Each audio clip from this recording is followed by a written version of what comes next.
Okay, so we're here at Dry Arch Wormery and we're just establishing our worm farm. So the first stage is you need a container.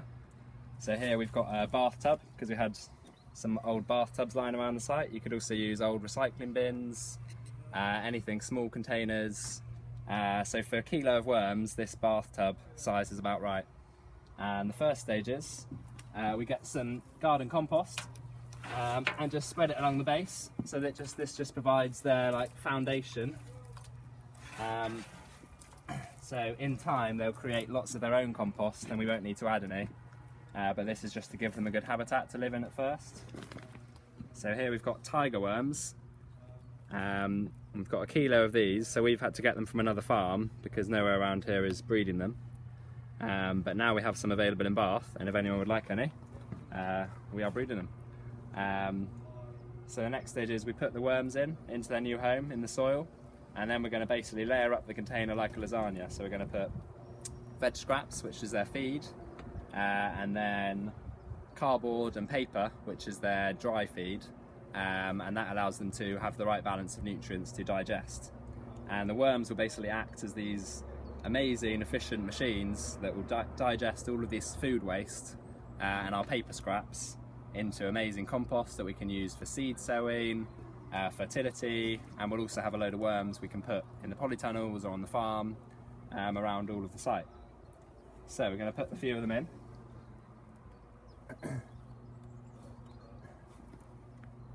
And they like a fairly shady climate, so we're going to also cover them up with some plyboard afterwards. So you can see they're just coming to life as they come into the soil and into their new medium. And they like it quite wet as well. The benefit of the bath is we've also got a drainage hole, so we can collect amazing compost tea. As the worms digest all of the material, we can collect the liquid in buckets and feed it to our tomatoes and cucumbers. So we're getting several products from this. We're getting worms, we're getting compost, and we're getting compost tea.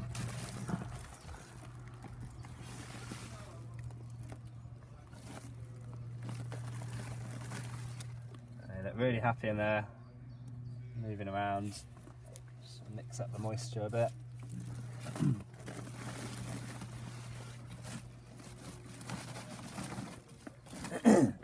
So over time all of these worms will multiply, and within a few months they'll have filled this bath with amazing rich compost with their worm castings. So they just eat the veg scraps and then they poo out amazing rich fertility.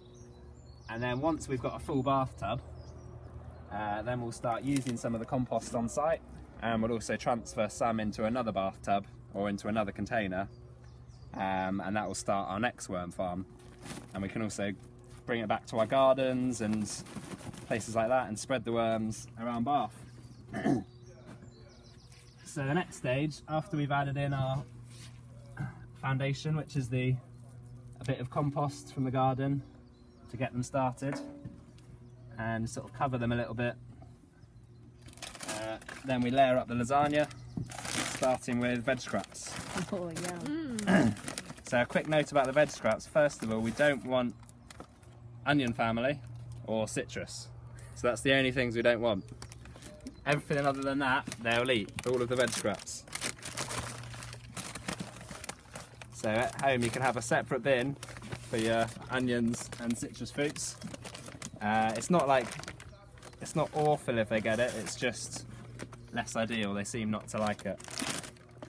So I'm going to chuck this in. And this is their first feed. Hey guys.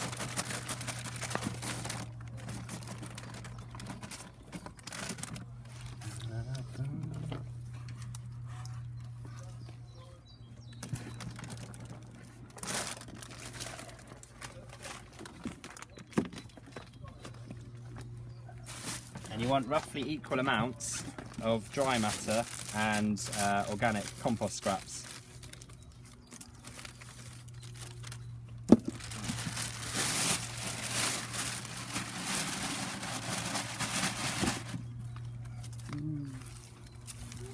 Spread that around. Okay. So you want one full layer of veg scraps.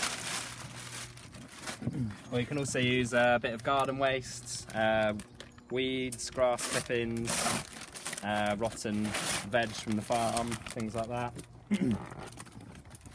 And then we want to layer it up with a bit of paper and our sort of carbon-rich material, and this allows them to like digest it all a lot better and a lot faster, and gives them a sort of balance between nitrogen and carbon in their diets. And then the compost will also have the same balance.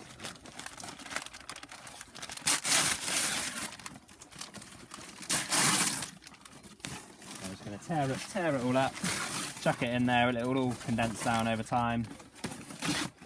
And what we'd also do at this point is water it in a bit, but we've got quite a lot of liquid in there already, so we're going to leave the water in for now. But you want to maintain a moist environment in there, and also make sure it's quite shady and doesn't get too hot.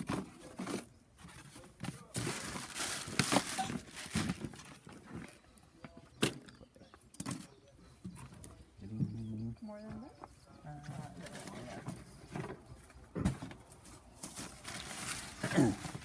And one final warning is that we want to completely make it rodent-proof, rat-proof, mice-proof, because otherwise we'll attract in things that will eat all of the vegetables. So we're going to use meshing like this.